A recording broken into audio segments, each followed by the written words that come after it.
on board to get the mission done, and just as the crackly electricity was covering his windows. And as he disconnected, the electricity did not. A good 75 feet of electricity connected the two aircraft, and then when it snapped, there's an audible bang when it did that. So there's a lot of strange, creepy things up in the sky. When people tell me they see UFOs, I believe them, because a lot of weird stuff happens up there. It's pretty weird on a KC-97 that seeing almost fire out on the crop tips. Oh, I bet you do get that on the crops, yeah. So it's like a little circle you see out the there? circles and tips of the crop. Oh, cool. Is that usually has happened in the Pacific, or? Well, where our station was on the Atlantic side, Pease Air Force Base. Uh-huh. I knew the SRF-71s existed in the early 60s, so I've seen them land there.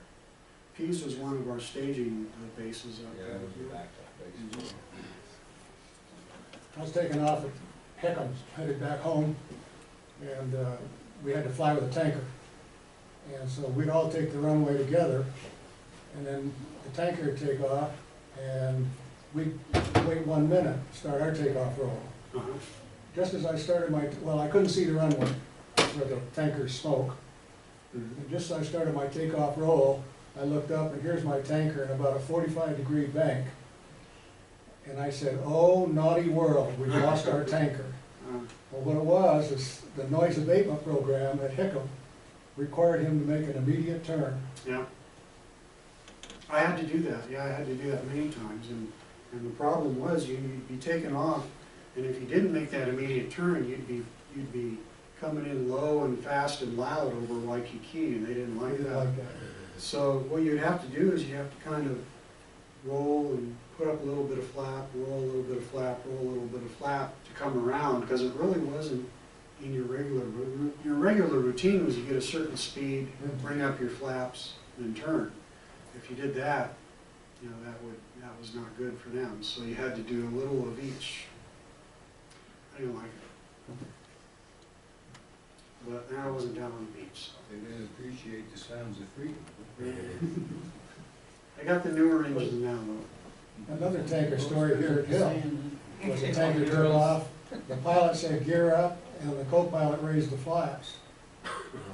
And they took the fence out at the end of the runway and just fluttered out across Layton. That's the thing about, you know, people, they can make really stupid mistakes sometimes. And you know, they make that, the cockpit, I should point this out just for laughs. See the cockpit here, they actually make the landing gear look like a wheel, and they make the flap gear look like a little wing to help you remember which is which, because people do stupid stuff. Have you ever anybody ever flown out of Guam, the runway there? Yeah. There's a cliff at the end of the runway.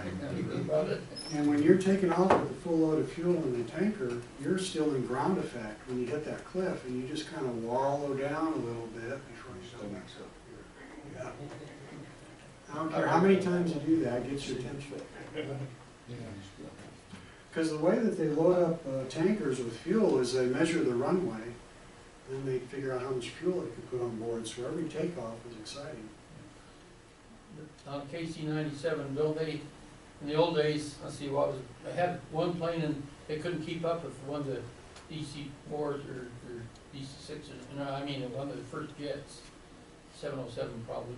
Uh-huh. And I understand they get going, and when they have to refuel, the jet would go downhill, and KC-97 could keep ahead of it.